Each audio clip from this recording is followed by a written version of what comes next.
नमस्कार प्रेक्षकांनो, घरोघरी मातीच्या चुली या मालिकेच्या येणाऱ्या भागामध्ये जबरदस्त असा ट्विस्ट येणार आहे. तर प्रेक्षकांनो, इथे आता लवकरच जानकीची आई लताबाई परत येणार आहेत आणि त्याचबरोबर त्यांना परत आणणारी व्यक्ती ही दुसरी तिसरी कोणी नसून ऐश्वर्याचा बॉयफ्रेंड आहे. हे आपण कालच्या भागामध्ये बघितलंच.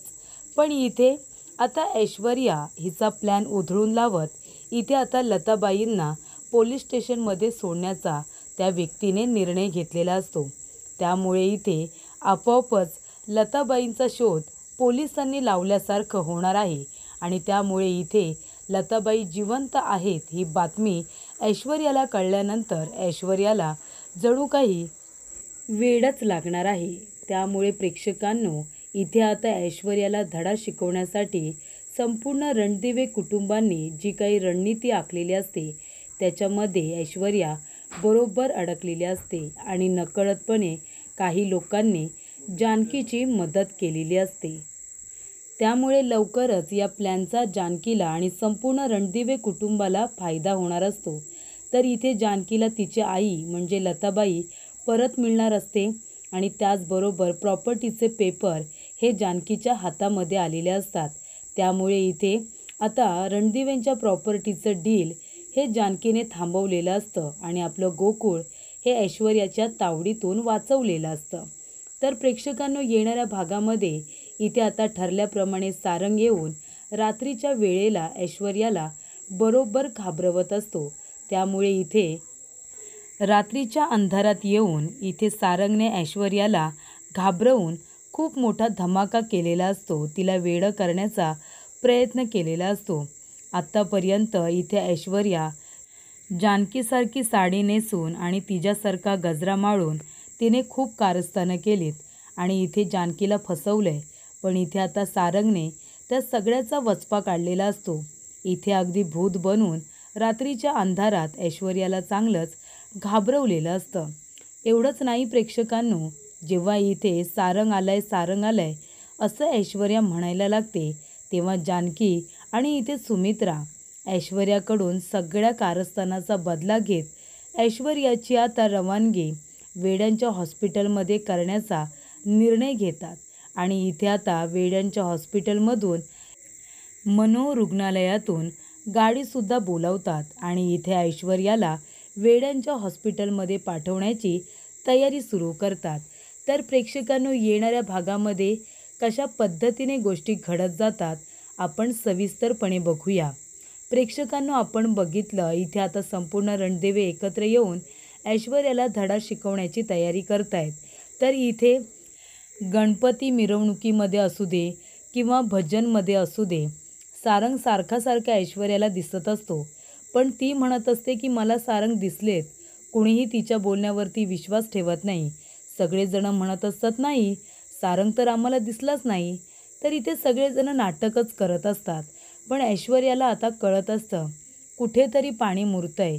या लोकांचा माझ्या विरोधामध्ये काहीतरी कट नक्की आहे असं ऐश्वर्याला कळत असतं. त्याचबरोबर रात्रीच्या वेळी येऊन इथे सारंगने ऐश्वर्याला घाबरवण्याचा सुद्धा प्रयत्न केलेला असतो. तेव्हा इथे ऐश्वर्या खरोखरच सारंगला खूपच जास्त घाबरते. इथे आता जानकीने सांगितल्याप्रमाणे ऐश्वर्याच्या हाती लागायचं नाही आहे, फक्त तिला दिसायचं, तिला घाबरवायचं आणि तिथून निघून जायचं असं जानकीने सांगितलेलं असतं.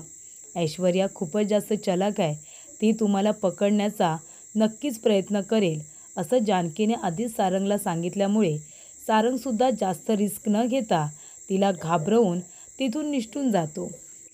तेव्हा प्रेक्षकांनो, इथे आता ऐश्वर्याला कळतं की नक्कीच या सगळ्यांचा माझ्या विरोधामध्ये काहीतरी प्रयत्न चालू आहे. मला धडा शिकवण्यासाठी सगळे रणदिवे एकत्र तर आलेले नाही आहेत ना. मला माहिती आहे सारंग सारखे मला एकटीलाच का दिसत आहेत आणि या सगळ्यांना ते दिसतच नाही आहेत. याचा अर्थ नक्कीच सारंगला इथे प्यादं बनवून हे लोक मला फसवत तर नाही आहेत ना. मला कॉर्नर करून या घरातून मला बाहेर काढण्याचा यांचा कट तर नाही आहे ना. असंख्य प्रश्न ऐश्वर्याच्या मनामध्ये आलेले असतात. जेव्हा इथे जानकी म्हणते, ऋषिकेश, या ऐश्वर्याने माझ्या आईच्या मागावरती माणसं पाठवली असतील. माझ्या आईला ते लोक काही करणार तर नाही ना. तेव्हा इथे ऋषिकेश म्हणतो, अजिबात काळजी करू नको जानकी. तुझ्या आईला, लता आईला काही होणार नाही आहे. त्या जिथे कुठे असतील ना, आपल्याला नक्की सापडतील. देव आहे ना. आता तर बाप्पांचं आगमन झाले सगळीकडे. सगळे विघ्न हा विघ्नहर्ता नक्की दूर करेल, असं ऋषिकेश म्हणत असतो आणि जानकीला दिलासा देण्याचं काम करत असतो. जानकी बाप्पाजवळ एकच प्रार्थना करत असते, माझी आई जिथे कुठे असेल सुखरूप असू दे. त्यानंतर प्रेक्षकांनो, आपण बघितलं तसं एका व्यक्तीने लताबाईंची मदत केलेलीच असते. त्या गुंड लोकांना मारून लताबाईंना घेऊन पोलीस स्टेशनमध्ये सुपूर्द करण्याचा निर्णय घेतलेला असतो, जेणेकरून पोलिसांनीच लताचा शोध घेतलाय असं सगळीकडे सांगता येईल. त्यानंतर प्रेक्षकांनो, इथे आता रणदिवे एकत्र आलेले आहेत, पण तरीसुद्धा ऐश्वर्याला पूर्णपणे मात दिलेली नाहीच आहे. अजून ना प्रॉपर्टीचे पेपर हाती आलेत, ना इथे लताबाईंचा काही पत्ता मिळालेला आहे. अजून काय करायचं? त्यानंतर इथे ऐश्वर्या आता सारखी सारंगला घाबरत असते, पण ती म्हणते की मला माहिती आहे ह्या लोकांना काय हवं आहे. प्रॉपर्टीचे पेपर हवेत ना, ते तर मिळणार नाही. तेव्हा इथे आता ऋषिकेश म्हणतो, जानकी, काही करून आपल्याला प्रॉपर्टीचे पेपर मिळवायचे आहेत.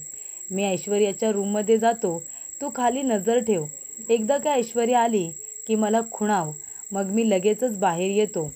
तेव्हा इथे गेटपाशी आता जानकी थांबलेली असते, जिन्याच्या जवळच. आणि इथे ऋषिकेश ऐश्वर्याच्या रूममध्ये जाऊन प्रॉपर्टीचे पेपर शोधण्याचं काम करत असतो, पण त्याला काही प्रॉपर्टीचे पेपर मिळत नाही. पण प्रेक्षकांनो, एक महत्त्वाची गोष्ट त्याच्या हाती लागलेली असते आणि ती म्हणजे पार्वतीची डायरी आणि त्याच्यामध्ये असलेला जानकी आणि तिच्या आईचा फोटो. हे सगळं ऋषिकेशने बाजूला ठेवलेलं असतं. आणि इथे प्रेक्षकांनो, आता जानकी खाली उभी राहिलेली असते. तेव्हा ऐश्वर्या आल्यानंतर जानकी तिला थांबवण्याचा प्रयत्न करते. तेव्हा इथे ऐश्वर्या म्हणते, जानकी, तुमचं काय चाललंय मला कळत नाही. असं वाटलं का गं तुला? मला सगळं काही कळतंय, कळलं ना तुला? तुम्ही कितीही प्रयत्न करा प्रॉपर्टीचे पेपर शोधण्यासाठी, पण तुम्हाला प्रॉपर्टीचे पेपर कधीच मिळणार नाही. तुम्ही दोघांनी जरी प्रयत्न केले ना, तरीसुद्धा प्रॉपर्टीचे पेपर तुम्हाला मिळणार नाही. ही ऐश्वर्या एकटी असली ना, तरीसुद्धा तुम्हाला दोघांना ऋषिकेश जानकीला पुरून उरेल, असं इथे ऐश्वर्या आता जानकीला म्हणत असते. तेव्हा इथे जानकी म्हणते की बाप्पा, प्रॉपर्टीचे पेपर लवकरात लवकर आमच्या हाताशी येऊ दे. त्या जर ऐश्वर्याने प्रॉपर्टी विकली ना, तर खूप मोठा प्रॉब्लेम होईल. तेव्हा प्रेक्षकांनो, इथे आता गणू बाप्पाचे मित्र, ते म्हणजे आता इकडे आपले उंदीर मामा. उंदीर मामा तिथून खाली उतरतात, एक माळ घेतात आणि आपण जसं बघितलं ते इथे स्टोरूममध्ये येतात, कपाटाजवळ जातात, तिथे माळ लावतात. त्यानंतरला आतमध्ये जाऊन 2 फाईल पाडून मध्ये लक्ष गेल्यानंतर प्रॉपर्टीचे पेपर फाईलच्या मागोमाग लावून ठेवलेले असतात. तेव्हा इथे प्रॉपर्टीचे पेपर आता काढून जानकी हातामध्ये घेते. बघते तर काय, ऐश्वर्याने लपवून ठेवलेले प्रॉपर्टीचे पेपर. तेव्हा जानकी ते पेपर हातामध्ये घेते, गणपती बाप्पा मोरया असं म्हणते आणि त्या ठिकाणी आता खोटे प्रॉपर्टीचे पेपर ठेवून देते. तेव्हा प्रेक्षकांनो, इथे आता जानकीच्या हाती महत्त्वाचे पेपर लागलेले असतात. तेव्हा जानकी ते पेपर घेऊन येते आणि लगेचच ते पेपर सुमित्राच्या हातामध्ये देते आणि म्हणत असते की आई, हे महत्त्वाचे प्रॉपर्टीचे पेपर आहेत. हे पेपर आता तुमच्याकडे ठेवा. आपण हे पेपर आहेत ना, ते जाळून टाकू. ऐश्वर्याच्या हाती हे प्रॉपर्टीचे पेपर लागणारच नाही आणि मग त्यानंतरला आपण नवीन ऋषिकेशच्या नावाचेच प्रॉपर्टीचे पेपर तयार करायचे, असं सौमित्र म्हणतो. ही प्रॉपर्टी दादाच्या नावाने होती, तेव्हा ऐश्वर्या काही करू शकलेली नाही आहे. तेव्हा आपण पुन्हा एकदा हे सगळे पेपर दादाच्याच नावाने बनवूया.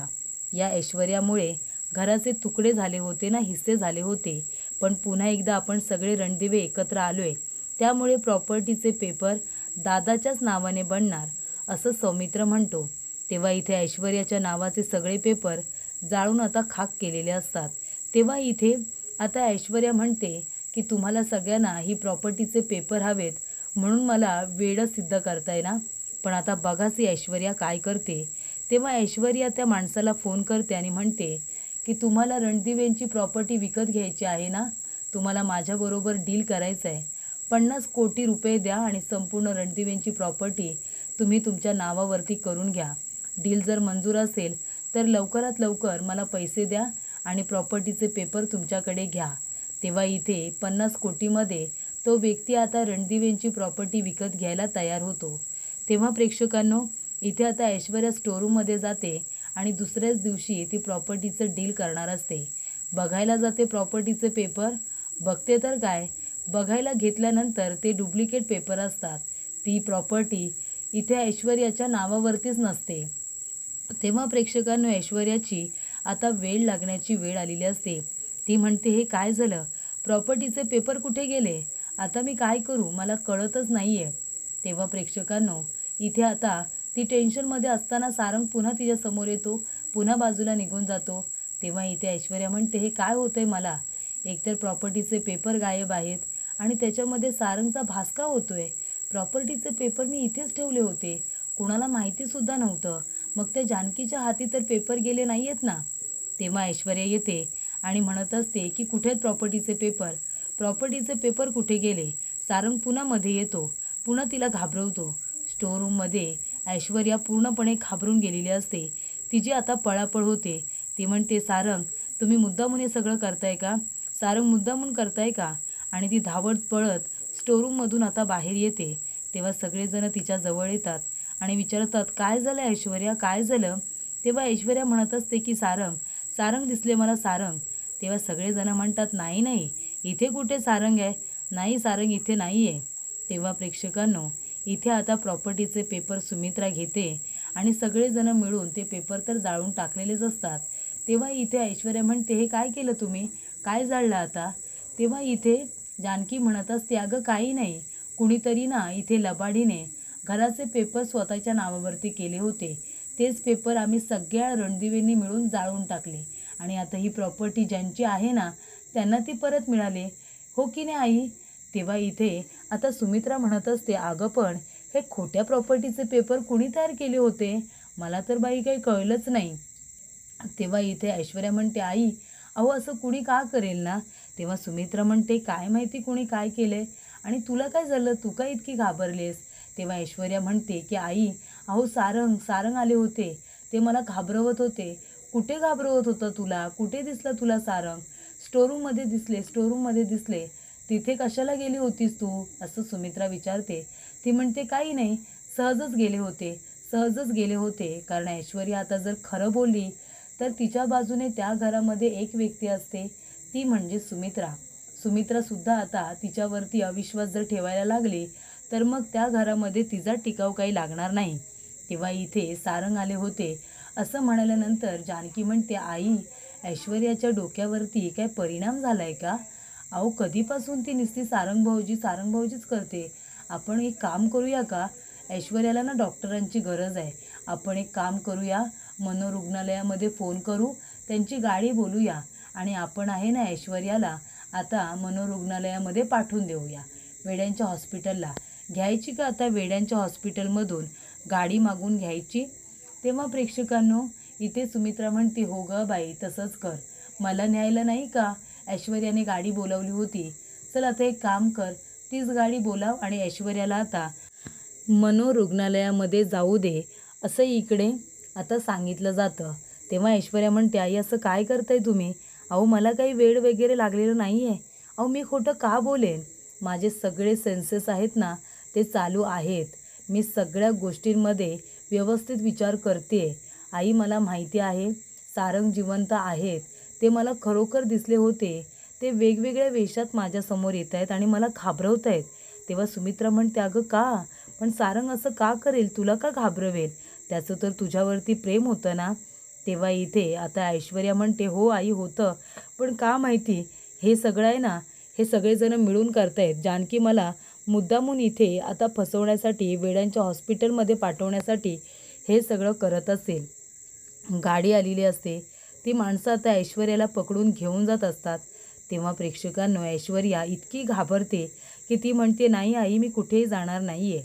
ॲम्ब्युलन्स आल्यानंतर ऐश्वर्या आता सगळ्यांना धक्का देते, त्या बाईच्या हाताला तर अक्षरशः चावा घेते आणि इथे जानकी सुमित्रा म्हणत असतात की जा ऐश्वर्या, अगं तुला जाण्याची गरज आहे, जा, तेव्हा ऐश्वर्या तिथून पळून आपल्या रूममध्ये जाऊन आता कडी लावून बसलेली असते. अशा पद्धतीने आता ऐश्वर्याला धडा शिकवण्यासाठी, तिच्या भाषेत तिला उत्तर देण्यासाठी जानकी सुमित्रा एकत्र येऊन तिला आता वेड्यांच्या हॉस्पिटलमध्ये पाठवण्याची चांगली धमकी देतात. त्यामुळे ऐश्वर्या आता पळूनच गेलेली असते.